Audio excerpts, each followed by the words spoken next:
I like success stories. I like to hear some of these things.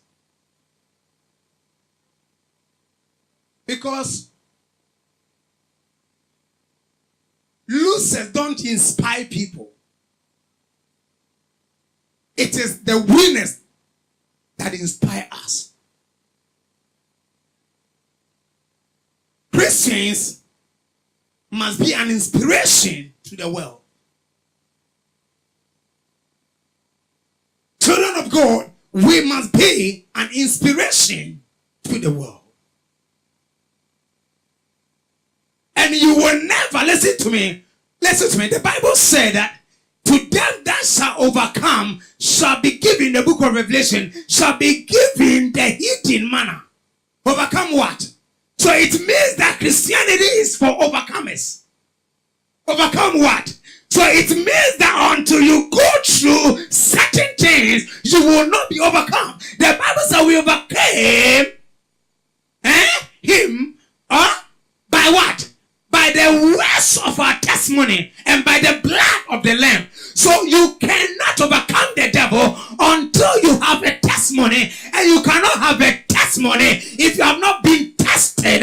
I'm not talking to somebody here. So sometimes it's all right to go through situations. Sometimes it's all right for them to accuse you forcefully and assassinate your character, because that way they are paving way for you to go through situations so that you will get a testimony. It's all right the enemy to come after your finance, to make you feel that nobody like you, nobody wants you, and life is all about you and your family, and it's so hurting and it's so painful. It's all right, because having gone through and come out, you have a testimony.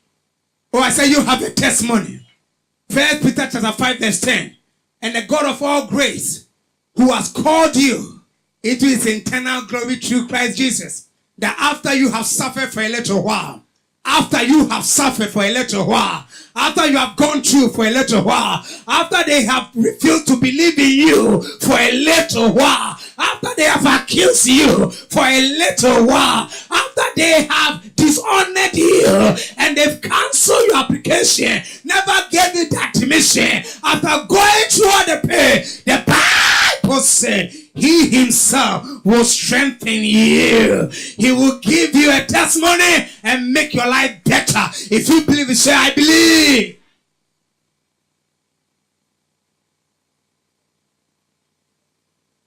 What am I trying to say? Following Jesus is not always as good as probably you think. In the gospel, there was one guy that said to Jesus, I'll follow you wherever you go. Jesus said, before you make this kind of commitment, you need to realize that foxes have holes and the birds of the air have nets. But the Son of Man has nowhere to lay his head. In other words, if you follow me, realize that there will be difficulties. There will be tough times. Someone posted me a picture, was it yesterday? How Boko Haram has killed how many, 600 or something, hundreds of people, Christians, in the northern part of Nigeria. Not the one that happened in December last 2 years or so. This is a recent one. They burned them. The question is, were they going to be killed if they were happening to be Muslims or Buddhists or Hindus? Now they've died for following Christ.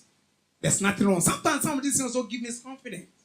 Because when I believe and I read the scriptures about Peter, about John, about Paul, and about those guys that they really went through stuff because of their faith, it makes me believe that Christianity is so real. Otherwise, they will not kill themselves for what they just believe that is they are not sure. Yes. I don't need any further testimony. I don't need somebody to convince me. That alone is enough. The Bible said they crucified Peter just like Jesus. He said, I cannot die like my master. Turn my head disciples, they hung them behind the chariots and they were wheeled on the street of Damascus. They killed them. John was put in the oil, and the Bible said that they fried him like fish. The guy refused to die. They fried him. Hot oil. The guy said, I won't die. They brought him out. They said, what should I do with this guy? Nothing would do. So they took him, throw him into an island called Patmos. Go and die. Go and die. But that is where even God gave him the book of Revelation. That is where. So they thought they were just sending him, just casting him away, just punishing him. But little did they know that God was separating him from the masses. Sometimes man's disappointment is God's appointment. Yes. He separated you from certain people so that he can have time.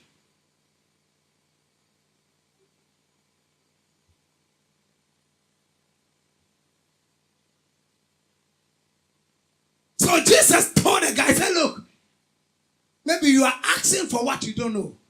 But following me is not as easy as you think. Yes, sometimes I can turn 5 loaves of bread and feed 5,000 people. You can get money from the mouth of a fish. But sometimes you need to go through stuff. Sometimes we go through stuff. My message this morning is that don't give up. No. Keep keeping on. I said keep keeping on. Don't throw in the towel. Don't lose your confidence.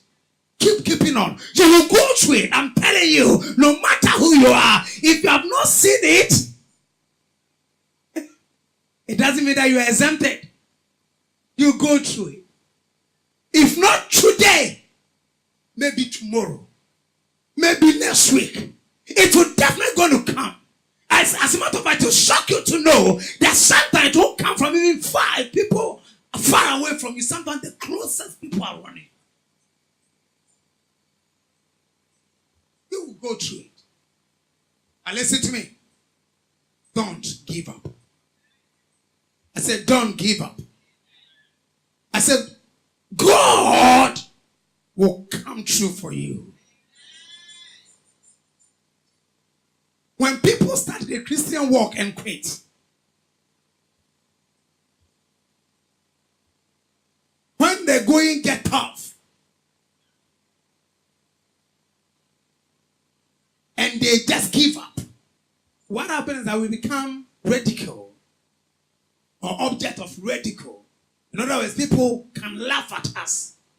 I can't imagine me tomorrow saying that, look, I've gone through so much, so I'm not going to preach again.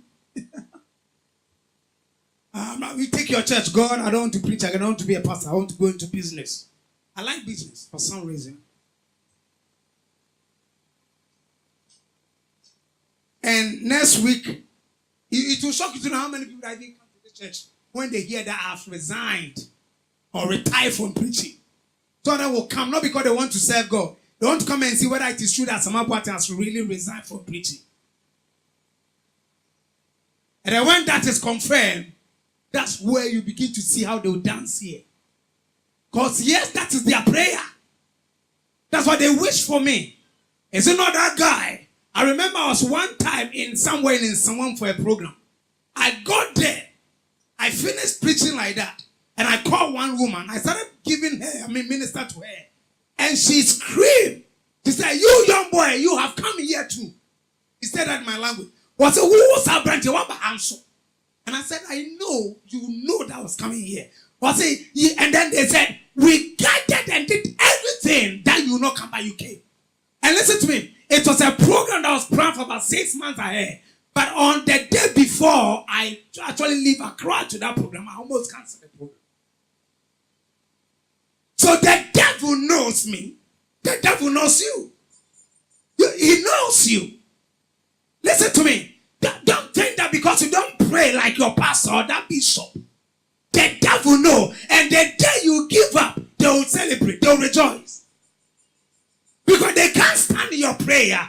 The fact that you are still called a child of God, the fact that they have shown all the challenges, they wanted to scatter your children and destroy your marriage and destroy your job, and upon all that, you are still serving God. That alone is a threat. It's a threat. It's a threat. So we are not going to be discouraged. We are not going to give up. To give him that victory. Tell your neighbor to give him that victory. Now, in the passage that I just read, the Christian life is not compared to a wind sprint, but to a marathon.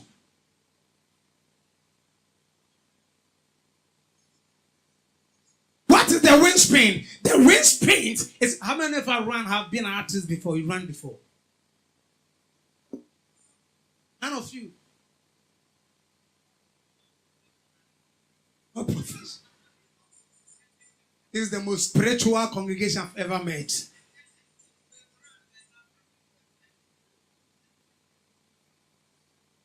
In school. You see, in wind sprints, you run as fast as you can for such a short time, like 100 meters. I get what I'm saying. It's not who has the stamina.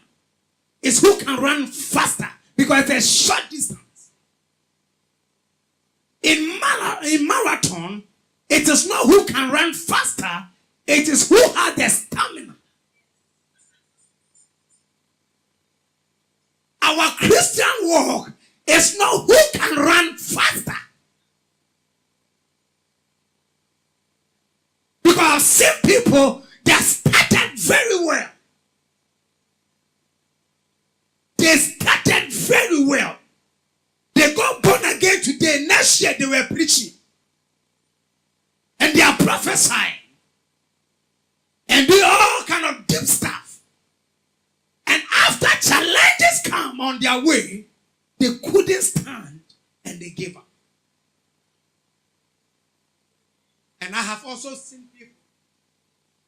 Like for me, I'm standing before you. I got born again. The next year, I backslided. I don't know whether I backslided the woman or the woman backslided me. Yes. And I remember what that happened. I was lying there crying. She's lying on the other side crying. But she's a Christian. Yes. I'm confessing. My wife is not here. And I thought I've lost it all. I remember I used to come to church and sit in the first row. Now, when that happened, I always go. That's why sometimes I look at the people that always sit at the back row. I don't know.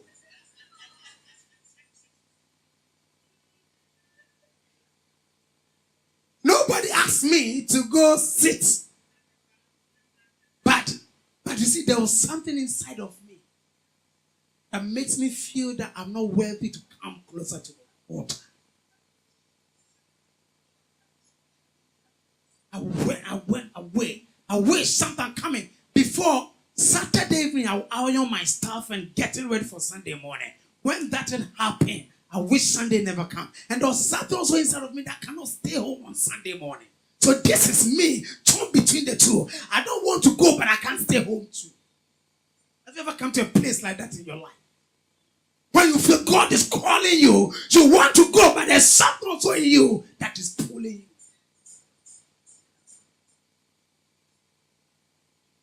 I started well, then following year was bad. Should I go back to the world, or should I stay in the church? One thing that I did that really helped me, when I got born again, I used to wear jeans and t-shirt. Not just normal t-shirt, all those t-shirts with big writings and all those roughy stuff. So when I got born again, something inside of me said, no, you are a pastor. Even though I wasn't a pastor. But I said, look, I can't wear these things. I can't wear jeans. So I stopped wearing jeans. So I packed all those jeans and those t-shirts, I gave them away. I remember my first time I was going to church, what I had was white shirt and a khaki pant. Remember ceremonial dress in secondary schools? That was the only thing that I had. I took it for the first Sunday, second Sunday, third Sunday. The friends that I'm thinking, where did he then? And I was someone that used to like my body. And I said, I wear it first, I didn't care. Second, I didn't care. Third. But the fourth, I'm beginning to care about it. And I had no option. Only that, the only decent dress I had. I have given all the jeans and the t-shirts away. So I was asking myself, if I should go back in the world, how am I going to get those things back again? Somebody came for my camera. Those days, not this nice camera you have. Those crack cameras. Eh? Somebody came for one of my cameras. I was having one. A guy came for it. I don't know whether he went to stole it or whatever, but he told me it's lost. I said, you need to pay. Within the same month, the Lord touched me. I got born again. I met the guy in the street. I said, look, I've forgiven you. Take it. So when I was thinking, going back to the one, I'm thinking, am I going to get all these things back again? I've lost so much. That's why sometimes it's good to pay a certain price for serving Christ. Because it also safeguards you. One of my friends said to me, he said the best way to get your church members in the church is to encourage them to sow seed in the church. If you have ever put 10,000, 20,000 in the church, you will not jump out of this church and go to another church because somebody talk about it.